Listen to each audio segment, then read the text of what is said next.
Assalamualaikum warahmatullahi wabarakatuh. Saya menyambung lagi ini materi yang kedua untuk minggu ketiga ya, yaitu sebelum kita mendesain penelitian, kita mantapkan dulu deh. Kira-kira judul penelitiannya itu apa, tujuannya apa, dan kerangka pemikirannya bagaimana.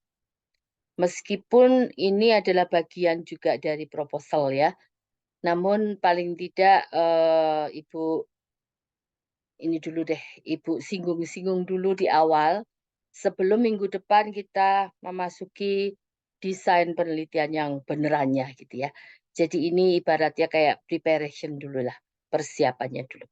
Baiklah, kaitan antara judul, tujuan, dan kerangka pemikiran itu inti dari materi saat ini. Oke, saya terusin lagi. Nah, penetapan judul tujuan penelitian ini memang gampang-gampang susah ya. Karena pertama disebut gampang ya relatif gitu ya. Disebut susah juga relatif. Jadi memang kalau judul penelitian ini adalah kesepakatan antara dosen pembimbing dengan mahasiswanya. Ada kalanya memang dosen pembimbing mempunyai ide karena memang beliau-beliau punya proyek mungkin ya. Nah, mahasiswanya dilibatkan.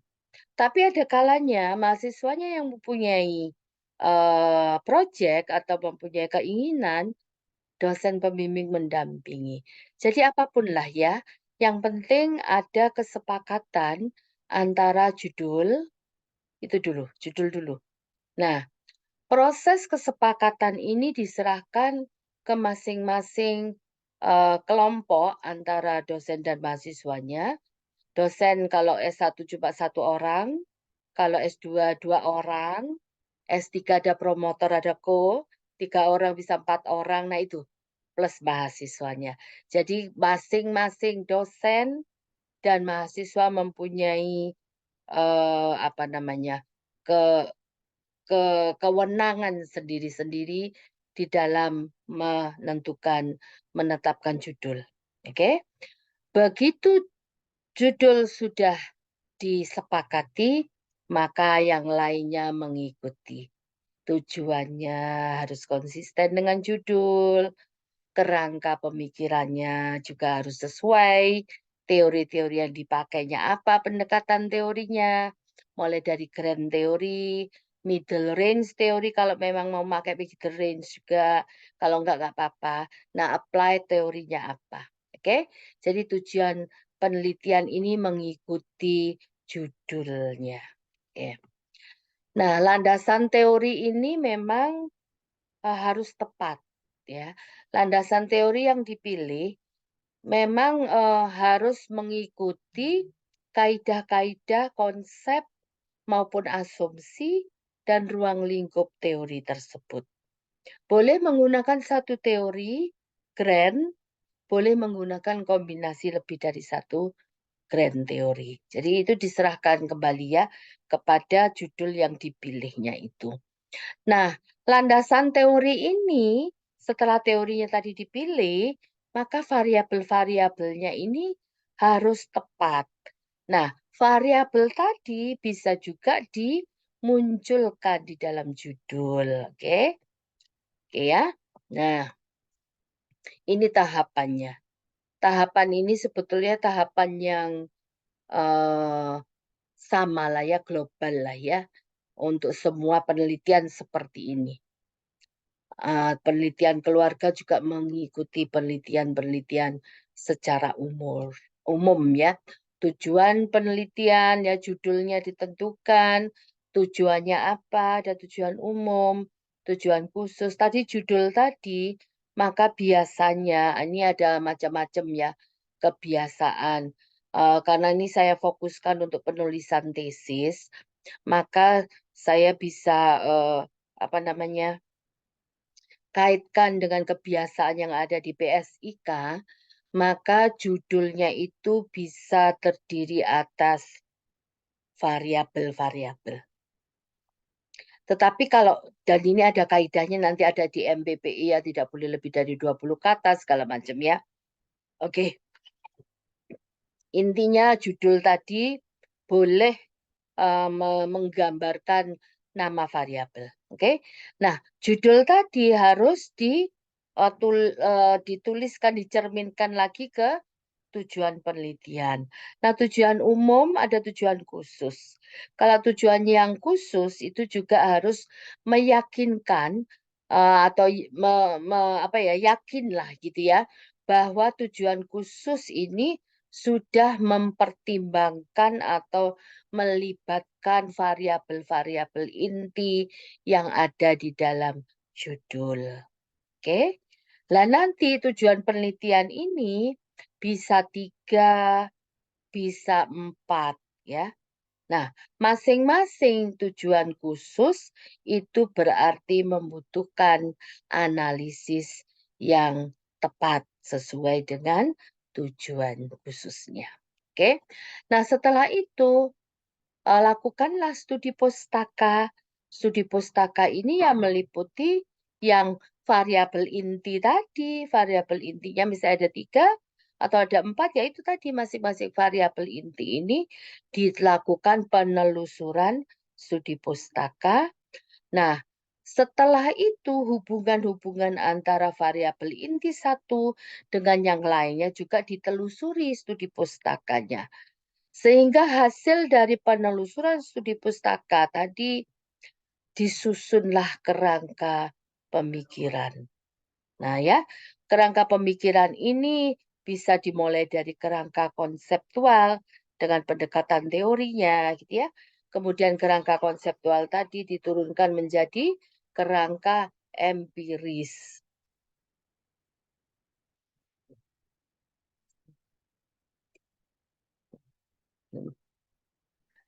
Nah, kemudian kerangka empiris ini kemudian nanti akan dituliskan kembali model-model empirisnya. Oke ya, ada contoh-contohnya tadi ya. Nah, ini adalah kerangka, ada 3, ada kerangka teoritis. Teorinya apa yang mau dipakai? Mulai dari teori apa namanya, grand, kemudian ada teori tengah ya, middle range, ada teori applied. Jadi teori-teori yang kecil-kecil itu ya. Nah, teori konseptual ini masih bentuknya namanya konsep, belum belum banyak atau belum ada variabelnya. Karena kalau sudah variabel berarti konsep yang diberi skala, oke ya. Nah, kalau sudah menjadi variabel itu harus ada kerangka operasionalnya atau definisi operasionalnya. Masing-masing variabel itu bagaimana mengukurnya, oke ya. Nah, ini Ibu beri suatu ilustrasi hubungan 2 variabel, tapi ala S1, S2, S3. Nah, di sini perbedaannya seperti ini, kedalaman analisisnya seperti itu, keluasan teorinya juga bisa menggambarkan dari kerangka hubungan ini. Oke, misalnya ingin mengetahui apa sih hubungan atau pengaruh antara pendapatan dengan kualitas perkawinan. Oke ya. Di dalam melihat studi pustaka, maka 2 variabel ini harus diteliti, pendapatan itu kayak gimana, cara ngukurnya gimana, kualitas perkawinan itu apa definisinya, apa indikatornya, ngukurnya kayak gimana, ya. Nah, setelah itu apa kaitan atau hubungan antara pendapatan dengan kualitas perkawinan. Nah, kalau S1 cukuplah seperti itu. Oke ya. Begitu S2 tidak bisa, S1 KKNI-nya 6. Oke. S2 KKNI 8. Jadi harus ada tahapan sintesa. Oke. Yang disebut sintesa itu adalah merangkum, mengurai antara satu fenomena dengan fenomena yang lain. Oke, kita anggap aja fenomena tadi adalah variabel ya. Jadi masih tetap ingin melihat pendapatan dan kualitas perkawinan. Tetapi apa ya iya langsung. Cuma 2 itu aja, tidak ada variabel lain yang terlibat. Nah, maka S2 mencari. Cari lagi penelusuran studi pustakanya. Oh, ternyata ada pustaka yang mengatakan di tengah-tengahnya itu variabel antara pendapatan dan kualitas perkawinan itu ada komunikasi, ada pemenuhan kebutuhannya, ada kerjasamanya. Nah, tetapi tata letaknya seperti apa? Ya, namanya S2, KKNI 8, maka sudah berusaha untuk meletakkan urutan-urutannya. Oh, setelah pendapatan maka katanya pustaka ya, ini bukan katanya Bu Erin ya. Katanya pustaka itu ada komunikasi di dalam mengalokasikan pendapatan. Untuk apa? Untuk memenuhi kebutuhannya. Nah, ada kerjasama peran. Nah, mungkin komunikasi dengan kerjasama agak deketan kali ya. Sehingga pendapatannya cuma segini-gininya sumber dayanya ya. Tetapi pemenuhan kebutuhan yang banyak tadi bisa dilakukan dengan baik ya, atas jasanya dari hasil komunikasi dan kerjasama peran. Nah, S2 seperti itu, oke?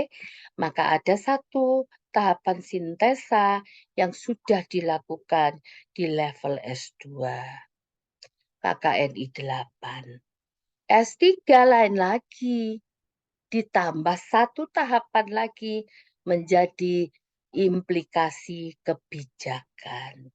Maka yang dilakukan S3 KKNI 9 harus satu lebih maju lagi dari yang S2 tadi.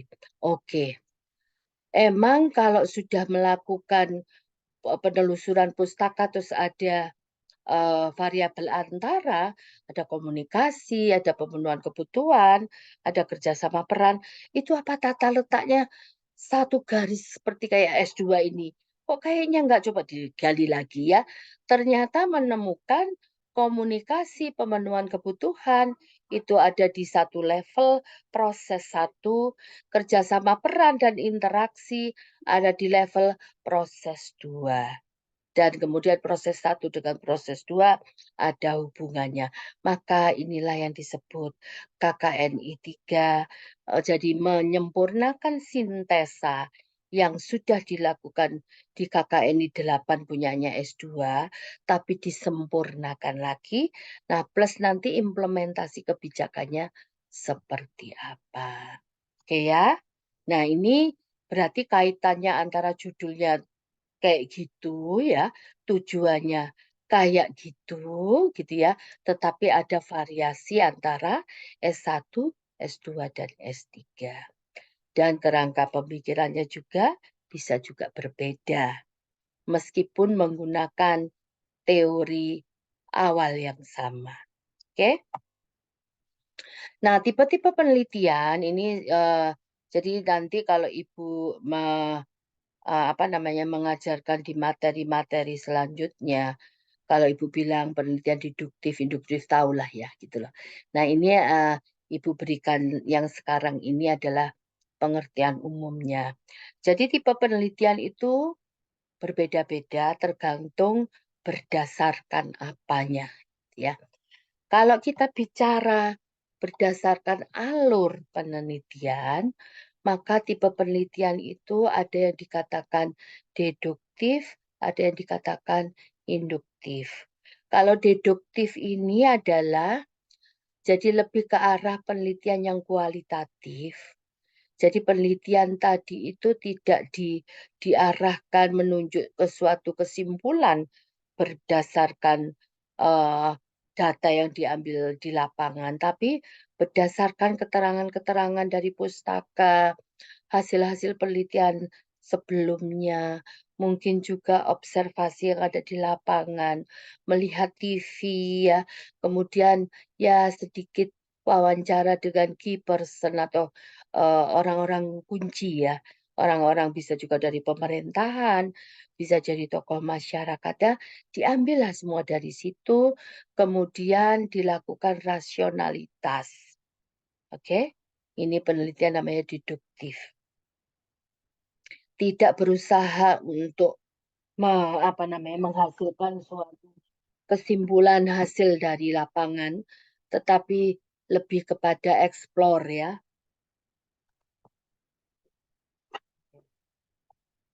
Sedangkan kalau penelitian induktif ini memang arahnya adalah penelitian kuantitatif yang menunjukkan ingin melakukan suatu pengambilan data di lapangan dan disimpulkan apakah kesimpulannya tadi sesuai dengan teori yang ada bang bertentangan. Nah itu. Oke, berdasarkan alur penelitian. Nah, sekarang ada metode campuran dan itu dilakukan di PSIK. Tetapi yang dikatakan deduktif tidak deduktif amat. Yang dikatakan penelitian kualitatif tidak kualitatif amat. Jadi kayak ya kind of kualitatif yang memang dilakukan untuk mendukung kesimpulan dari kuantitatif. Makanya ada adik kakak 1, adik kakak 2 itu ya. Nah itu. Oke. Adik kakak 1 itu sebetulnya kalau dilihat itu parametrik banget. Tetapi kita tidak gunakan parametrik bangetnya. Kita mix dengan non-parametrik. Karena kalau non-parametrik banget itu nanti agak dekat dengan kualitatif. Nah itu loh susahnya kalau ilmu keluarga kayak gitu. Uniknya gitu. Nggak sama kalau belajar ilmu keluarga itu nggak boleh saklek-saklek banget terlalu kuantitatif juga. Nggak karena apa? Karena skalanya tidak semuanya interval rasio. Hanya sedikit yang interval rasio. Yang lainnya itu berawal dari ordinal. Yang kita treat sebagai rasio. Karena jadi indeks kan. Nah, kayak gitu loh ya. Oke. Oke ya. Sekarang Ibu ingin memperlihatkan contoh saja. Ini contoh ini Ibu ambil dari disertasi Ibu ya. Bukannya Ibu mengatakan disertasi Ibu yang the best, bukan. Ibu hanya memberikan contoh saja yang Ibu kuasai gitu loh. Dan sekaligus tidak usah minta izin. Kalau nanti Ibu ngambil disertasinya Prof. Ais kan harus minta izin gitu ya. Nah kalau disertasinya Ibu sendiri ya sudah Ibu izinkan, nah kayak gitu. Nah ini contoh saja bagaimana sih keterkaitan antara judul, tujuan, dan kerangka pemikiran. Meskipun nanti di tengah-tengah di antaranya Ibu akan bicara mengenai teori yang dipakai. Dan kita ingin menghasilkan apa sih yang kita mau tes, kita mau uji. Gitu ya. Oke ya, sekali lagi ini adalah pendekatan penelitian yang kuantitatif yang lebih banyak kita pakai. Oke. Ini judulnya coba dilihat nih. Pengaruh faktor keluarga. Kok namanya faktor keluarga ya, Bu? Ya, di situ di dalamnya ada karakteristik segala-gala lah ya. Lingkungan teman. Nah, berarti dilihat peer group ya. Nah, berarti sistemnya beda nih. Faktor keluarga lebih kepada sistem keluarga gitu ya. Lingkungan teman lebih kepada teman-temannya. Dan sekolah. Ya berarti lingkungan sekolah. Oke ya. Terhadap kenakalan pelajar. Jadi dari sini sudah ada kronologis independen sama dependennya nih ya. Faktor keluarga adalah suatu variabel, mungkin variabel lebih dari satu. Lingkungan teman dan sekolah ini mungkin satu variabel, mungkin juga lebih. Kenakalan pelajar ini adalah dependent variabel. Oke. Nah, pendahuluan enggak usah lah ya. Nah, ini lihat tujuannya.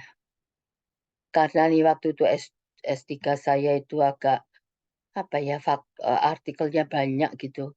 Jadi waktu itu masih boleh menggunakan kumpulan dari yang nanti mau diterbitkan di artikel. Gitu ya, tadi agak terpisah-pisah gitu. Entahlah kenapa ya waktu itu seperti itu. Nah, kita lihat dari tujuan khusus. Yang tadi variabel inti tadi ada faktor keluarga, ada lingkungan teman dan sekolah, ada kenakalan pelajar itu harus ada diyakinkan harus masuk ke dalam tujuan khusus. Tuh lihat tuh ya. Permasalahan umum pelajar, titik rawan itu kan baru backgroundnya. Karakteristiknya si anak dan keluarganya. Coba lihat tuh. Pengaruh keadaan sosial ekonomi keluarga, ada pengasuhan anak, lingkungan teman. Nah, ini artikel 1. Artikel 2 adalah hubungan diadik dalam keluarga. Artikel 3 adalah komunikasi. Jadi dalam hal ini memang judul yang tadi besar tadi sudah di breakdown ke variabel kecil-kecil. Oke, nggak masalah ini karena waktu itu saya diperbolehkan seperti itu. Hipotesanya juga menyangkut variabel-variabel inti dipastikan, gitu ya. Oke, ada hipotesa dari artikel 1, artikel 2, artikel 3, ya. Nah, kemudian pendekatan teori apa yang digunakan? Nah, kebetulan di sini saya menggunakan teori struktural fungsional, saya menggunakan perkembangan manusia karena anak-anak remaja ya, anak-anak SMA kan ya, remaja akhir. Kemudian teori sistem, ekologi ekosistem karena memang di dalamnya ada Bronfenbrenner. Oke. Nah, kemudian ini modelnya seperti ini untuk Bronfenbrenner. Metodenya, oke ya. Ya, nggak usah saya sebutkan lah. Nah, ini adalah analisisnya. Analisis ini nanti sebetulnya kalau di dalam proposal itu harus spesifik dia merujuk atau menjawab tujuan khusus yang berapa. Analisis deskriptif ini misalnya merujuk untuk menjawab tujuan khusus nomor 1, misalnya kayak gitu ya. Analisis of covariant, Mankova itu untuk tujuan khusus nomor 2, misalnya gitu ya. Sedangkan analisis SEM untuk tujuan khusus nomor 3, misalnya gitu ya. Jadi kalau di dalam proposal harus spesifik seperti itu. Nah, setelah Ibu menelusuri penelusuran pustaka, maka hasil dari penelusuran pustaka inilah menghasilkan kerangka konseptual seperti ini. Nah, kerangka konseptual ini harus diyakinkan ada variabel-variabel inti kita semua yang ada di dalam judul tadi, yang ada di dalam tujuan khusus tadi, ada juga di dalam kerangka konseptual. Kerangka konseptual ini bentuknya masih konsep, meskipun sebagian ada nama-nama variabel. Tapi theoretically, conceptually, yang namanya kerangka konseptual ini adalah konsepnya dulu. Baru dari kerangka konseptual ini diturunkan menjadi kerangka empiris. Ibu pakai SEM, nah kayak gini. Jadi kerangka empiris ini diturunkan dari kerangka konseptual. Satu kerangka konseptual bisa menurunkan lebih dari satu kerangka empiris. Oke, oke ya, ini hasilnya ya. Nah, setelah itu di dalam pembahasan hasil dari uji-uji tadi menjawab, dianalisis dan kemudian dijawab apakah memang kesimpulannya itu mendukung teori yang mana. Oke ya. Nah, itulah ya. Oke, tadi itu kan contoh saja. Jadi Ibu sudah memberikan apa namanya? Contoh antara kekonsistenan runutan judul, tujuan khusus dan kerangka pemikiran. Oke ya. Nah, kita kembali lagi ke tipe-tipe tadi. Tadi kita sudah melihat ada deduktif, ada induktif. Sekarang tipe apa lagi? Nah, kalau lihat dari situ ya, berdasarkan tujuan ada deskriptif, ada applied research, ada metode survei. Metode survei satunya lagi versusnya metode studi kasus ya. Kalau survei diambil dari sekumpulan sampel yang kebanyakan adalah acak. Sedangkan kalau studi kasus adalah diambil dari sampel yang non-probability. Oke ya. Nah, kemudian kalau berdasarkan kontrol eksperimen, apakah dia eksperimen atau non-eksperimen. Nah, kalau berdasarkan waktu, dia cross-section atau longitudinal. Oke ya. Berdasarkan setting, dia ada field studies atau dia ada di dalam laboratorium. Atau di dalam, kalau apa namanya, teman-teman dari agronomi itu ada di dalam kebun gitu ya. Field-nya itu real kebun gitu. Kebun itu bisa juga rumah kaca, bisa juga kebun itu sudah open, sudah kayak kebun yang di dalam di masyarakat lah gitu ya. Nah, berdasarkan prosedur koleksi data, dia itu bisa diinterview atau dia diobservasi, diamati, atau pakai data sekunder gitu ya. Nah, berdasarkan karakteristik koleksi data, apakah dia adalah datanya bersifat kuantitatif atau kualitatif. Berdasarkan teknik analisis, apakah dia menggunakan uji apa aja, chi-square, korelasi, korelasi pakai Spearman atau Pearson, atau pakai regresi. Regresinya apa? Jenis regresinya. Dia simple regression atau multivariat atau logistik. Dan apakah pakai SEM, ya gitu ya. Oke. Nah, tipenya kalau berdasarkan dimensi waktu. Nah, ini mungkin yang agak-agak, kenapa sih mesti selalu cross section? Ya karena dimensi waktunya kayak gimana penelitiannya itu. Jadi metode eh, apakah kita membandingkan waktu namanya time series. Time series itu longitudinal. Jadi kita bandingkan T0, T1, T2. Yang disebut T itu time series itu berapa ini? Multi years. Bisa juga sampai puluhan tahun yang di Amerika yang Ibu sebutkan tadi itu. Sampai sekarang di Universitas Ibu ya, yang dari Iowa State itu, kebetulan Ibu kan pernah bekerja menjadi riset asisten. Jadi kami itu di sana itu mempunyai data longitudinal sejak Great Depression. Sejak neneknya atau kakeknya generasi satu yang bunuh diri itu, kemudian diteliti kan, sampai sekarang itu generasinya sudah 4 atau 5. 4 kalau nggak salah. Waktu saya ke sana tuh 3 generasi. Sekarang mungkin atau 4 gitu. Itu masih ada datanya.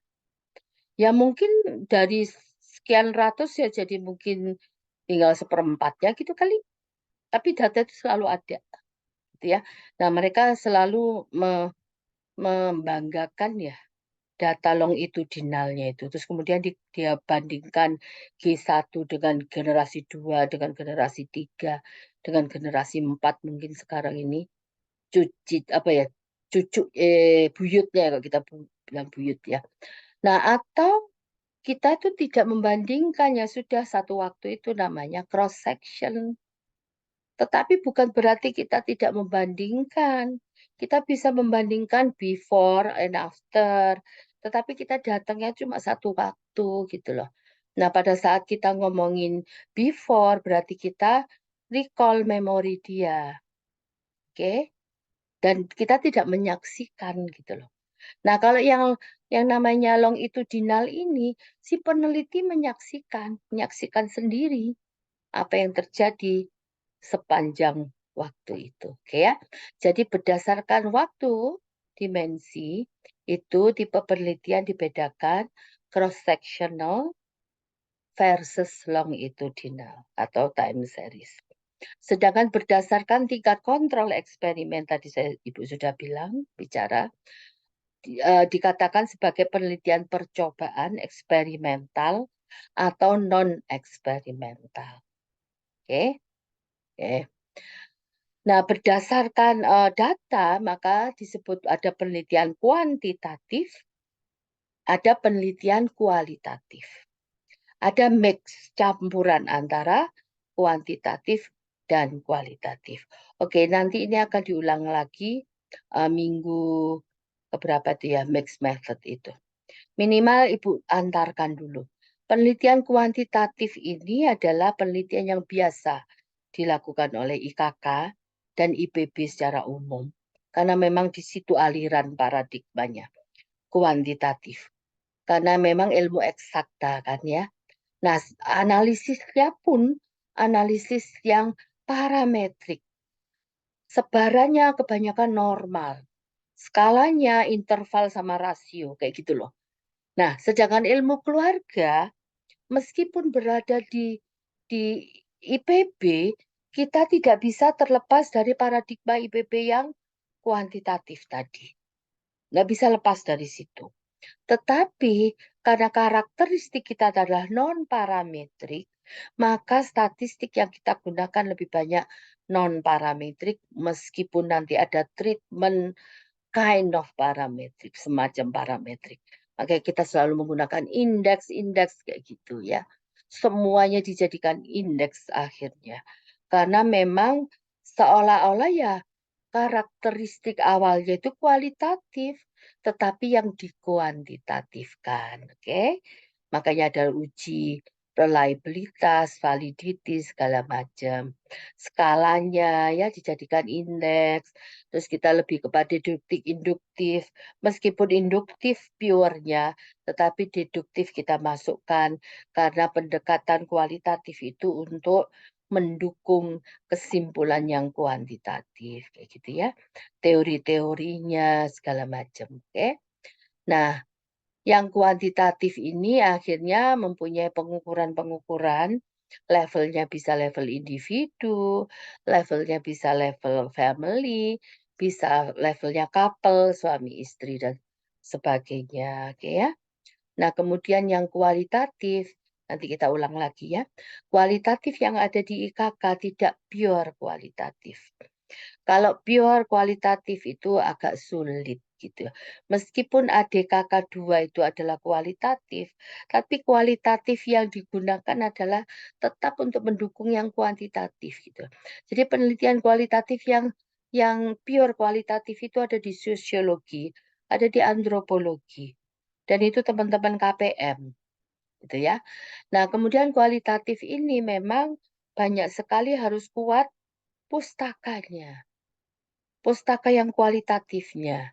Jadi kalau kita ingin melihat misalnya, apakah suatu fenomena itu negatif atau positif, itu ada analisis konten, ada analisis tematik. Nah, ini harus kuat banget gitu ya. Nah, dalam melakukan penelitian kualitatif ini juga settingnya harus betul-betul dipilih yang pas gitu ya. Nggak boleh settingan yang kualitatif. Pure itu ternyata juga nggak gampang gitu ya.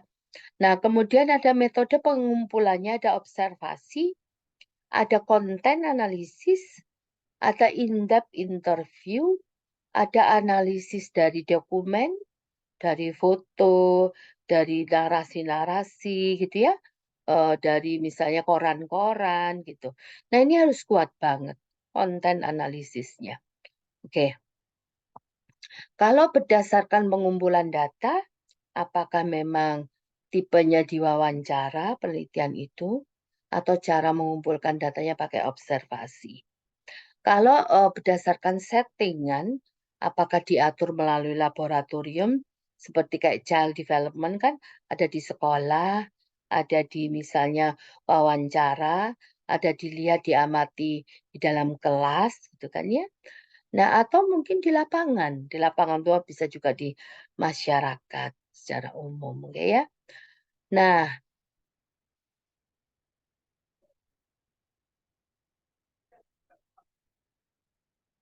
nah program IK ini, Ibu ingatkan lagi, ini ada yang lama ya. Coba dicek lagi. Kalau ada revisi perlu diupdate misalnya.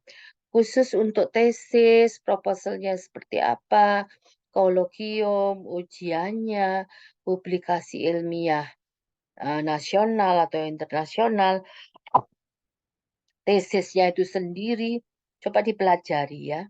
Nah, yang Ibu ingin munculkan di sini adalah bahwa di dalam tesis itu harus ada ini dicek kembali dengan panduan tesis yang terbaru ya. Pendahuluan, tinjauan pustaka itu minimal 3 tahun terakhir mungkin. Kebanyakan di situ meskipun ilmu keluarga itu ya dirunut ada yang tahun 55, ada yang 60, tahun 70 kan gitu ya. Nah, tetapi paling tidak ada kalau kemarin ini angka 20-20 ya 20 artikel internasional, 20 artikel nasional, 20 textbook. Tapi coba di ini mungkin sekarang sudah berubah ya. Kemudian ada kerangka teoritis, ada kerangka konseptual, ada kerangka empiris. Metodenya ada survei di lapangan, ada analisis data, hasil pembahasan, kesimpulan. Oke ya? Ini harus konsisten. Oke.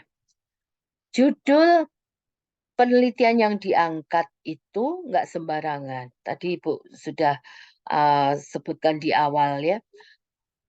Judul yang diangkat ini harus ada justifikasinya. Merujuk kepada strategi isu yang mana. Atau isu strategi yang mana. Nah, isu strategi yang nasional itu ada di RPJMN, yang ini contoh aja nih ya. Jadi judul itu diangkat berdasarkan suatu permasalahan yang nasional, yang mengerucut gitu. Dan harus ada datanya. Datanya ini minimal data regional atau data nasional dari BPS. Oke? Nah, aspek-aspeknya terserah.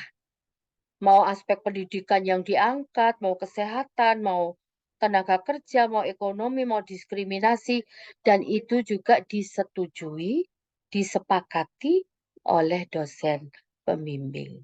Oke? Ya, ini nanti masuk di dalam latar belakang sampai ke permasalahan.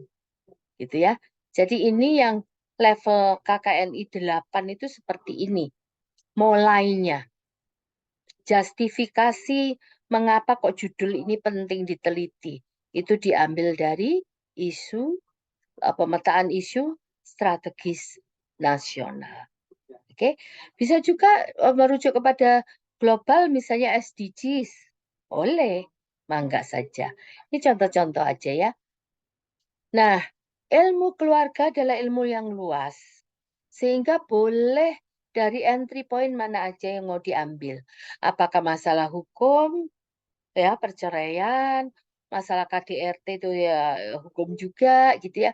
Atau masalah ekonomi, atau masalah infrastruktur, itu hanya background saja. Tapi nanti teori keluarganya apa yang digunakan. Oke? Nah ini ya. Isu gender, wah itu strategis banget kalau di isu gender yang apanya? Mau isu gender yang berkaitan dengan hukumnya, yang KDRT tadi, perceraian tadi, gitu ya. Atau isu gender berkaitan dengan nilai-nilainya, gitu. Oke, jadi ini kira-kira yang bisa membantu untuk melatar belakangin sebelum kita masuk ke desain.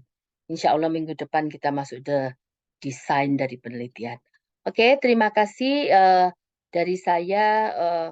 Mohon maaf kalau ada kekurangan. Saya tutup. Wassalamualaikum warahmatullahi wabarakatuh.